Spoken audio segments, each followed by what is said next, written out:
बुकस्ट्रक्टच्या मराठी पॉडकास्टमध्ये तुम्हा सर्व रसिक श्रोत्यांचं मनापासून स्वागत. सादर करत आहोत निमिष सोनार लिखित डिटेक्टिव्ह निगेटिव्ह.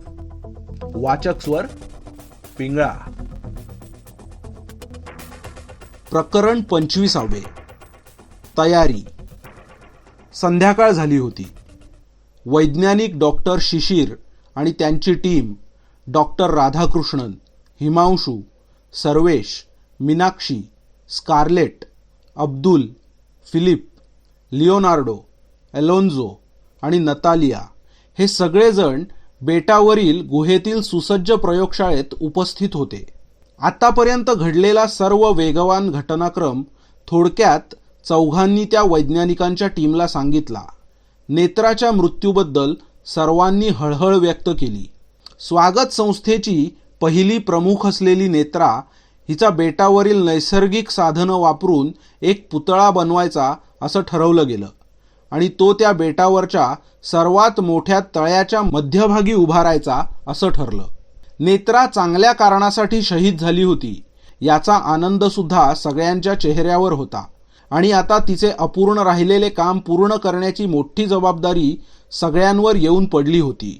2 मिनिटं स्तब्ध उभे राहून मग चर्चेला सुरुवात झाली. आता वेळ दवडून चालणार नव्हतं. शत्रूची ताकद, कारवाया आणि त्यानं जगभर सुरू केलेले नुकसान वाढत चालले होते. त्याआधी सर्वांनी एकमेकांची नीट ओळख करून द्यायला सुरुवात केली. डॉक्टर शिशिर म्हणाले, आम्ही प्रत्येकजण विज्ञानातील एकेका क्षेत्रात तज्ज्ञ आहोत. फिलिप आणि स्कारलेट मेडिकल क्षेत्राशी संबंधित आहेत, तर इतर आम्ही वैज्ञानिक आहोत. तुम्हाला आधी या बेटाबद्दल पडलेल्या प्रश्नांची उत्तरं सांगतो. हाडवैरीनं मला थोड्या वेळापूर्वी विचारलं की इथे वीज कशी तयार होते, त्याबद्दल सांगतो. आपले हे बेट पृथ्वीवर समुद्रात जिथे आहे तिथे एक विशिष्ट प्रकारची चुंबकीय शक्ती आहे. येथे भूगर्भात नेहमी विशिष्ट लयीत फिरत राहणारं चुंबकीय क्षेत्र आहे. चुंबकीय उत्तर आणि दक्षिण ध्रुव एकमेकांच्या जवळ धरून ठेवले तर जो अदृश्य मॅग्नेटिक फ्लक्स दोघांमध्ये वाहतो तो इथे कायमरित्या फिरत्या अवस्थेत आहे.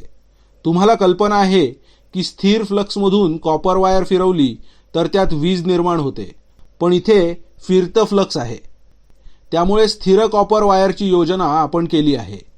त्यामुळे इथे सतत वीज निर्मिती होत राहते. अद्भुत आहे हे सगळं, सायली म्हणाली. पुढे राधाकृष्णन सांगू लागले, आपल्या बेटाभोवती जसं नियम बदललेलं प्रकाशाचं कवच आहे जे आपल्याला अदृश्य बनवतं, त्याचप्रमाणे या चुंबकीय फिरत्या शक्तीमुळे एक कवच बेटाभोवती तयार होतं, ज्यामुळे यावर काहीही आदळलं तर ती वस्तू नष्ट होते. त्यामुळे कोणत्याच वस्तू जसं जहाज, विमान आणि इतर उडत्या वस्तू आपल्या अदृश्य चुंबकीय कवचावर आदळून नष्ट होतात आणि प्राणी आणि माणसं असतील तर ते आदळून पुन्हा समुद्रात फेकले जातात. बेटावर यायचं झालं तर त्यासाठी तेवढ्या भागाचा अदृश्य चुंबकीय प्रवाह किंवा फ्लक्स आपण प्रयोगशाळेतून मोकळा करतो आणि आत शिरल्यावर पुन्हा पूर्ववत करतो. आपल्या या बेटावर जे प्राणी, झाडं, वनस्पती आहेत ते इथले आधीपासूनचे रहिवासी आहेत. ते इतर प्राण्यांच्या प्रजातींपासून वेगळे आहेत. नंतर स्कारलेट बोलू लागली, मी आणि मीनाक्षी त्या जहाजावर सापडलेल्या दंडगोलाकार वस्तूबद्दल आज रात्री संशोधन करणार आहोत. तोपर्यंत तुम्ही सर्वजण आपापल्या ट्री हाऊसेसमध्ये आराम करा. हातपाय दुखत असले तर ट्रीमेनच्या फांद्यांवर बसा. ते तुम्हाला तुमच्या ट्री हाऊसेसपर्यंत पोहोचवतील, पण ते हळू चालतात, वेळ लागतो. पण तुम्ही मस्त बेटावरचं सौंदर्य बघत बघत जाऊ शकता. उद्या सकाळी इथेच भेटूया सगळेजण.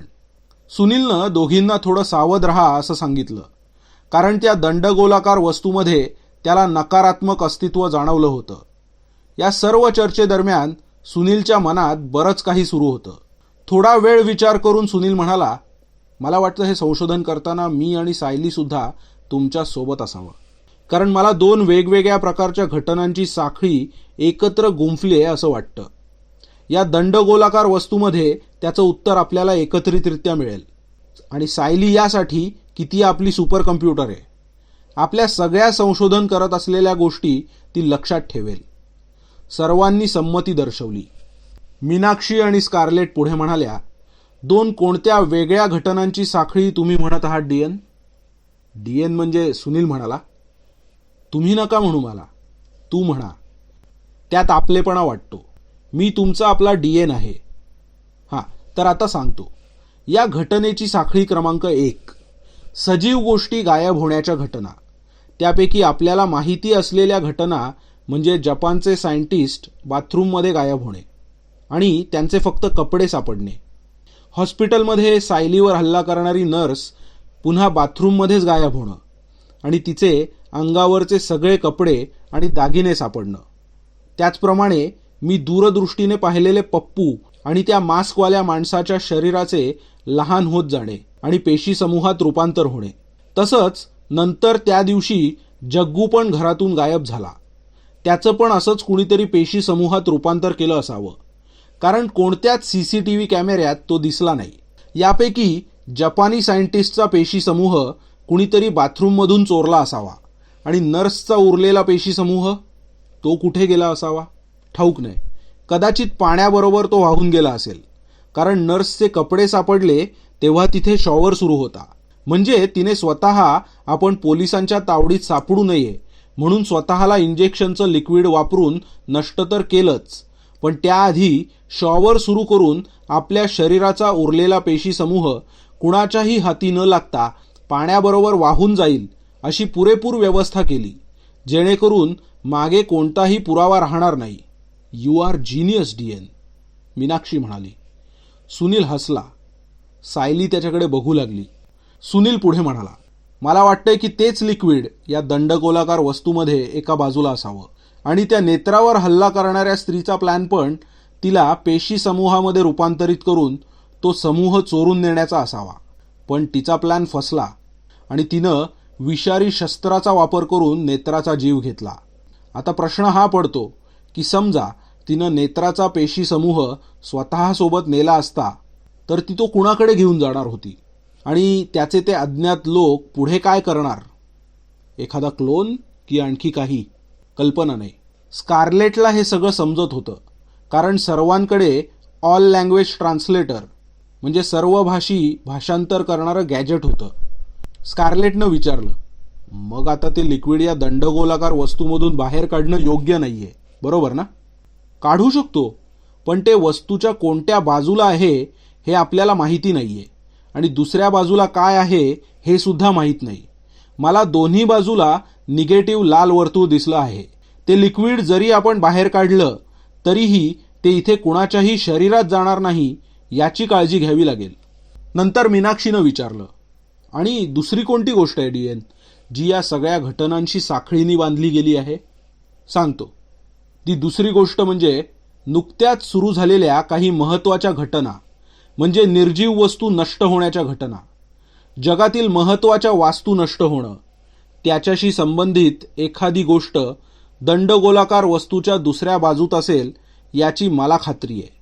म्हणजे त्या हल्लेखोर स्त्रीला नेत्राचा पेशी समूह सोबत घेऊन जायचा होताच, पण त्याच सोबत कदाचित निर्जीव गोष्ट म्हणजे आपलं जहाजसुद्धा नष्ट करायचं होतं असं मला वाटतं. आणि हे सगळं कोण करतं आहे आणि कशासाठी हे आपण सगळ्यांनी शोधून काढून त्यांना धडा शिकवायचा आहे. डॉक्टर शिशिर आणि त्यांची टीम डीएनचं विश्लेषण ऐकून प्रभावित झाली. अगदी नेत्राप्रमाणेच याची बुद्धीसुद्धा विलक्षण तीव्र होती. तर आता प्रश्न असा आहे की सजीवांवर जसा लिक्विडचा उपयोग होतो तसा निर्जीव वस्तू नष्ट करण्यासाठी ते नेमकं काय वापरतात? पावडर, लिक्विड की एखादा गॅस? म्हणजे दुसऱ्या बाजूला काय आहे आणि त्याचा वापर आणि प्रभाव कसा पडतो हे आपल्याला माहिती नाहीये. म्हणून सध्या ती दंडगोलाकार वस्तू उघडण्याची घाई करू नका. त्यापेक्षा त्याचा थोडा वरवरचा तुकडा तोडा आणि तो धातू कोणता आहे हे आधी तपासा, कारण मला तो धातू कोणत्याही परिचित धातूंपैकी वाटत नाही. कदाचित त्या गोष्टी फक्त याच प्रकारच्या धातूमध्ये सुरक्षित राहत असाव्यात. सर्वांना त्याची सूचना पसंत पडली. त्यानंतर हाडवैरी, निद्राजिता ट्रीमेनवर बसून आपापल्या ट्री हाऊसेसकडे गेले. सायली आणि सुनील प्रयोगशाळेतच थांबले. सकाळपर्यंत धातूच्या तुकड्यावर संशोधन सुरू होतं. पृथ्वीवर प्रचलित असलेल्या कोणत्याच धातूशी किंवा गुणधर्माशी त्या तुकड्याचं साधर्म्य नव्हतं, साम्य नव्हतं. त्या धातूवर वेगवेगळ्या तापमानाचा प्रयोग करून बघण्यात आला. त्या बेटावरच्या एका गुहेत एक अशी प्रयोगशाळा होती जिथे बेटावरच्या बदललेल्या वातावरणापासून मुक्त आणि जसं पृथ्वीवर इतर ठिकाणी वातावरण आहे तसं वातावरण निर्माण केलं होतं. तिथेही नेऊन त्या तुकड्यावर वेगवेगळ्या तापमानात संशोधन केलं गेलं.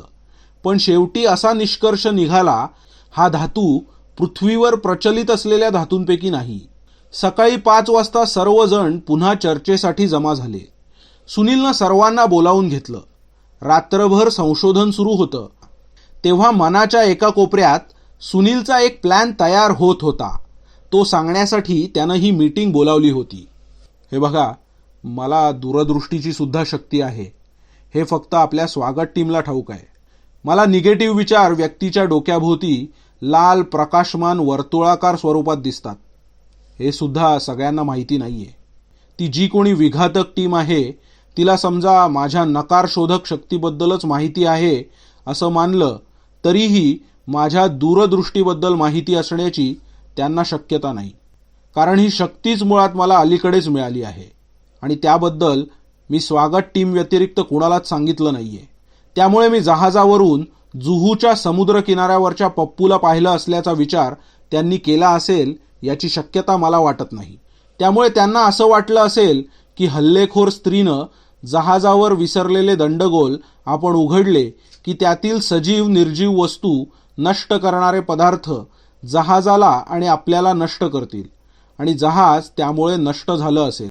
आपण सर्व नंतर बुडून मेलो असू. हाडवैरी म्हणाला, शक्य आहे, 100% शक्य आहे. सुनील पुढे बोलू लागला. तो म्हणाला, आता तुम्ही एक काम करा. भारतातील आणि जगातील महत्त्वाच्या ऐतिहासिक आणि सरकारी, त्याचप्रमाणे महत्त्वाच्या वास्तू, पर्यटन स्थळं आणि अतिमहत्त्वाचे व्यक्ती जिथे राहतात त्या घरांच्या आणि ऑफिसेसच्या आसपास असणाऱ्या सगळ्या CCTV कॅमेऱ्यांचं प्रक्षेपण शहरात ठिकठिकाणी असलेल्या आपल्या टीमकडून आपल्याला दिसेल ह्याची व्यवस्था करा. सायली, मीनाक्षी, तुम्ही दिवसा आणि निद्राजिता रात्री असं तुम्ही CCTVचं फुटेज मॉनिटर करत राहा. गरज लागली तर तुमच्या मदतीला आणखी काही जण घ्या. मला खात्री आहे ते उडणारे भुंगे किंवा कीटक यांच्या आधारे ते काहीतरी लिक्विड किंवा पावडर किंवा एखादा गॅस रिमोटनं ऑपरेट करून एखाद्या निर्जीव वस्तूवर स्प्रे करत असतील. असा एखादा संशय आलाच तर त्या ठिकाणचा लाईव्ह कॅमेरा झूम करून बघू आणि कीटक दृष्टीस पडला की मी वेगानं दूरदृष्टीच्या आधारे तिथे जाण्याचा प्रयत्न करीन आणि त्या उडणाऱ्या यांत्रिक कीटकांचा पाठलाग करेन आणि हे शोधण्याचा प्रयत्न मी करीन की ते कीटक नक्की कुठे आणि कुणाकडे जातात. मग एखाद्या व्यक्तीचा सुगावा लागला की त्याचा पाठलाग करून मी काही शोध लागेल का ते बघतो. एकदा का त्या विघातक टीमचा ठावठिकाणा आणि त्यांचे हेतू आपल्याला समजले की मग आपल्याला त्यांच्या कारवाया नष्ट करणं सोपं होईल. आहात का सर्वजण तयार? सर्वजण एकमुखानं म्हणाले, हो, आम्ही सर्वजण तयार आहोत. इतर जगासाठी त्या बेटाच्या ठिकाणी फक्त एक शांत समुद्राचा भाग होता. पण ठराविक लोक वगळता कोणालाही हे माहीत नव्हतं की इथे जगावर येऊ घातलेल्या संकटावर मात करण्याचे प्रयत्न सुरू आहेत.